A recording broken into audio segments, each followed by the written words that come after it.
Welcome to the Art of Likability, ranked one of the top podcasts in the world. In this podcast, you'll discover how to leverage likability to build stronger relationships, lead more efficiently, close more sales, and keep customers happy while increasing success in your professional and personal life. Let's jump in with your host, Arel Moody. Yo, what's going on, Likability family? Arel Moody here, your host of Guess. Take a guess. Guess. It's the Art of Likability podcast. You're correct. Congratulations. Your guessing skills are getting better and better each day.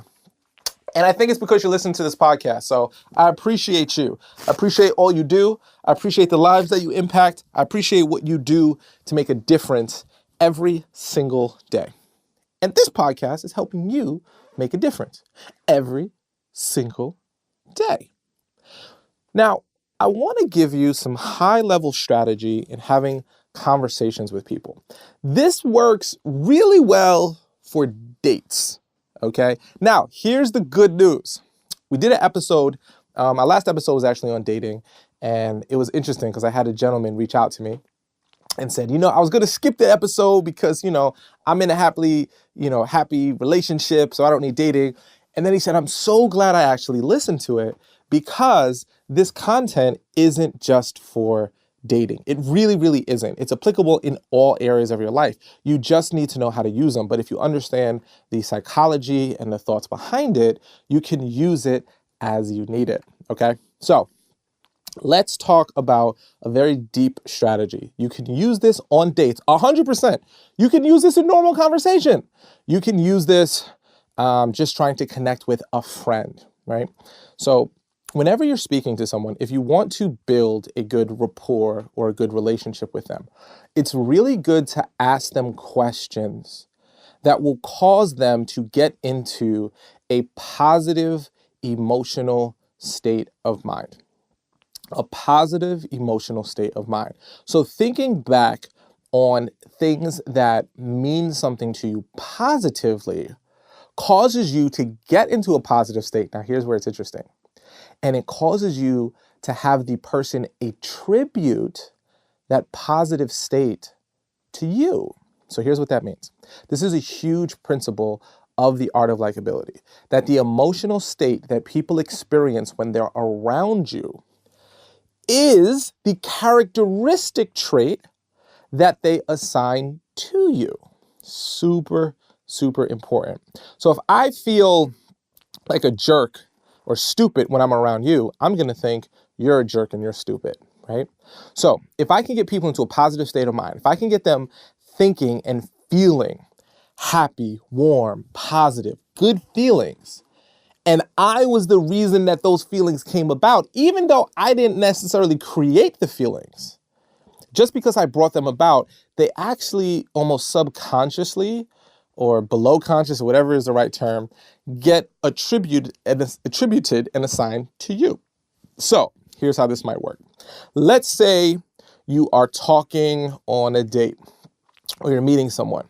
There are questions that can pull and trigger people to go back to a positive state of well-being. Here's a really great question to ask someone. What was one of your favorite childhood movies, TV shows, or books, right? You can say, you can choose either book or movie or whatever. I like to kind of spread it out because usually some people say, I don't watch TV, so then it doesn't work. I don't read books, then it doesn't work. But some people either read books, watch movies, or watch TV, right? That's the case. So that's a really good one, right? You've probably heard me mention that one before, but maybe you never heard me mention it in this context, right? The reason why that question is so good is because I have to go back into my childhood and think about what was one of my favorite childhood experiences, shows, right? And usually if there's a book that transformed or changed my life or a TV show that you love, you think about it and all those feel good endorphins rush into your body, right? Which is pretty awesome. So now they're talking about, I love The Fresh Prince of Bel-Air, right? That's my genre, right?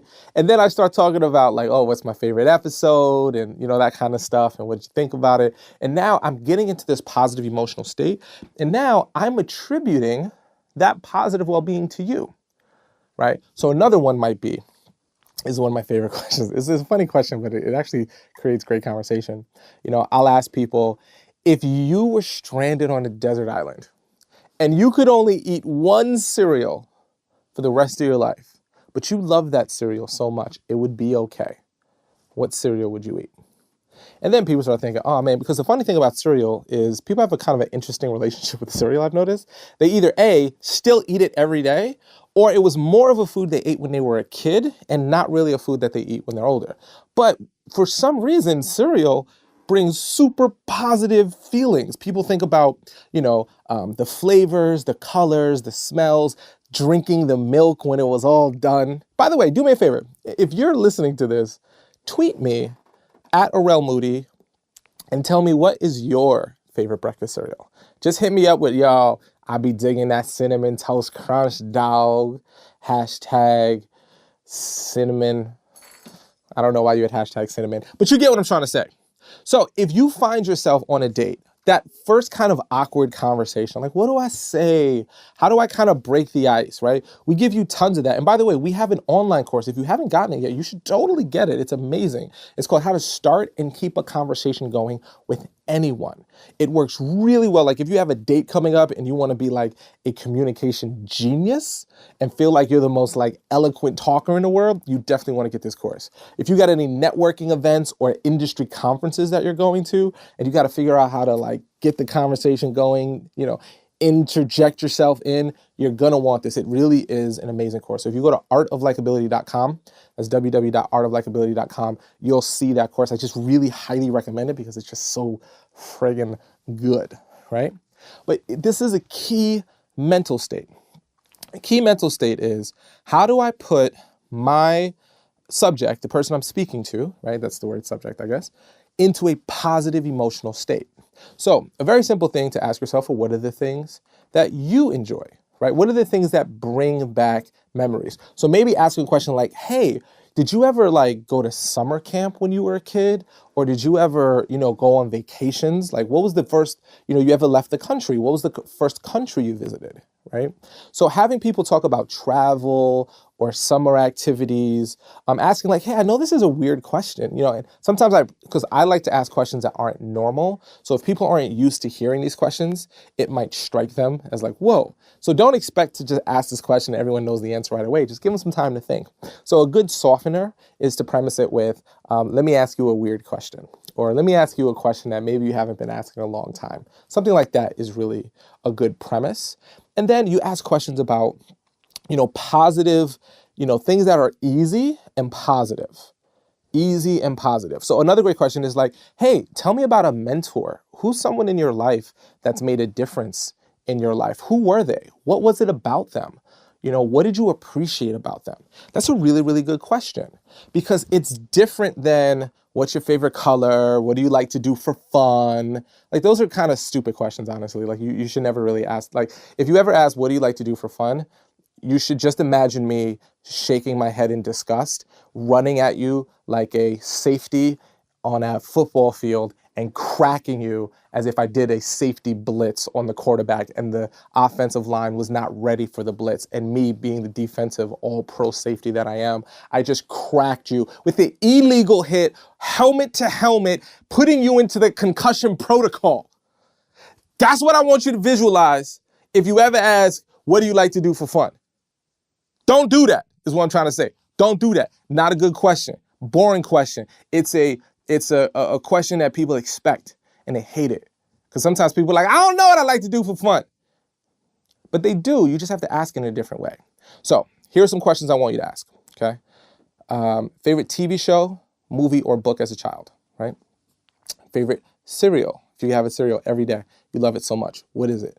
And, you ask them follow-up questions. Why that cereal? Do you still eat that cereal? Then here's what's cool about a date. I'm going to give you some insight. Got your back. Let's say they say, oh, my favorite cereal is Cinnamon Toast Crunch, right? And then you go, when was the last time you had Cinnamon Toast Crunch?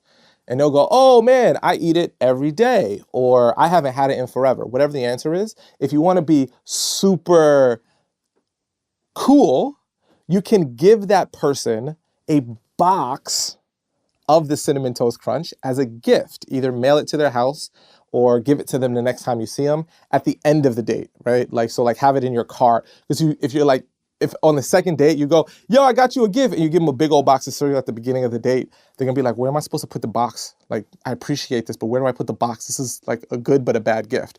But if you have it in your car or something like that, that's why mailing it probably would be easier. But if you can put yourself in a position where you could give it to them and it's not an inconvenience, it's a really, really great gift because one, it shows you were listening. And it's cute. And that person's gonna be like, oh, this person is so thoughtful. Appreciate you. I like you. And then you're gonna be like, yo, Arel hooking me up with that Rico Suave G. And it works, honestly, like it works male, female. Like, don't feel like this is just a male-oriented thing. Like, this is just being a good human. Being a good human has no gender, right? So you ask someone, so now you're getting to like, you're getting the stuff here. You ask somebody, yo, what is your favorite breakfast cereal? You have a conversation about that favorite breakfast cereal. And then you maybe send them a gift with a little cute note that says something like, hey, hope you never get stranded on an island, but if you do, at least I got you covered for a couple of days. Great time with you. Hope to see you again. Sincerely, your name. Yo, let me tell you how I just gave you some serious G right now. I'm telling you, some of y'all right now, you probably thinking to yourselves, ooh-wee, that's some good G right there. It is. It's fantastic. Use it wisely, okay? Use it wisely. If you are in a relationship right now, you can still do this, by the way. I have a philosophy, by the way, that's called forever dating. Like for me, I'm forever dating my wife. We've been together for 16 years. It's a long time, people. You know why she's happy? Because I'm still dating her. I like to think she's happy. Hopefully she's happy. I like to think she's happy. I mean, she tells me she is. Hopefully she's not a very good liar. But I can ask her, what was one of your favorite breakfast cereals? She'll tell me, and then like, yo, I'll just have it like wrapped in wrapping paper. Oh, that's the other thing. I mean, I'm giving you, I hope you're not mad at me for giving you too much of the G code right now, which honestly, the G code is just being a really, really thoughtful, sincere person. It's pretty much works, right? Wrapping paper. I can't stress this to you enough. If you really want to make a gift super special, wrapping paper. There is something psychological about ripping open wrapping paper that is just universally loved. I think, again, it's that positive state of mind. It takes us back to when we were a kid during the holiday season or during our birthday. You know, when you were unwrapping presents, it was a good time. So just giving someone a box of cereal isn't nearly as bowlerifically, amazingly smooth as if you take that same box of cereal and just wrap it and then say, I got a present for you. And you give it to them, they're going to see the box and be like, what is it? They might give it a little shake and be like, what is it? I don't know. And then when they wrap it open, again, it creates that positive mental experience. So it's very subtle, but it's very powerful. There is something about a physical unboxing. If you don't believe me on how powerful this is, if you go to YouTube, if you're not aware of this, there's an entire genre of YouTube which is called unboxing. This is literally people who open up their iPhone for the first time, or a toy, and or electronic. It's a whole thing. People just want to see you unbox it and your emotions and your experiences and talk about it. This is a real thing. It's pretty cool. So you now have conscious competency about how awesome this skill set is. So I want you to use it super wisely. Put people into a positive mental state, okay? You can ask somebody about a movie, buy them the movie poster. If they really love the movie and they're like, oh my, this is my favorite movie, you can buy them a movie poster, maybe buy them a DVD. Even though DVDs are kind of like weird, we're like on the cusp of DVDs becoming like an antiquated. It's like if someone would say, yo, I got a VHS for you, you'd be like, this is a horrible gift. Where am I gonna play it? I feel like DVDs are moving into that genre because they're streaming. So you could do that, just, use your own judgment, find out if the person has a DVD player or not, right? But you could do this. So it's a great way to ask a question, put them in a positive state, and then it gives you a really cool gift that's not super expensive. Because if you're first dating someone, you buy them a super expensive gift, it's kind of weird. It's almost too presumptuous. But, like a $5, $6 gift that's thoughtful, woo, that goes a long way. If y'all do this and you get married, if you're dating someone, and you use this strategy and then y'all get married, just let me know. You may even want to invite me to your wedding. I am excellent at a dance floor at a wedding. I am fantastic. So if you need someone to get the party started, holla at your boy. All right? Holla at me. I have everybody doing the Macarena and the Cotton Eye Joe and the Cupid Shuffle. I got you. Okay? Invite me if this helps you get your matrimony on. Okay? But you want to ask questions. Favorite cereal, favorite TV show, favorite movie, right? Who's a mentor?